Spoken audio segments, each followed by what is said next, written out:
When you're choosing a shirt for concealed carry, you gotta keep in mind that you've got your gun on you, it's a decent size. There are ways that you're gonna print when you make certain movements, no matter what you do, but having a shirt tail that is long enough that it goes beyond the clip. You see I've got a couple inches here below my clip. Now this is a brand new shirt, it's gonna shrink up a little bit after being washed a few times, but it's still gonna be long enough that I can reach up.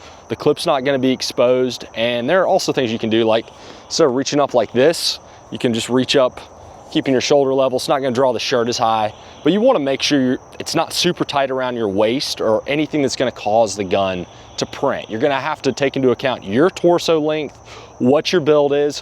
What works for me probably is gonna work for you and vice versa, but just a few things to think about.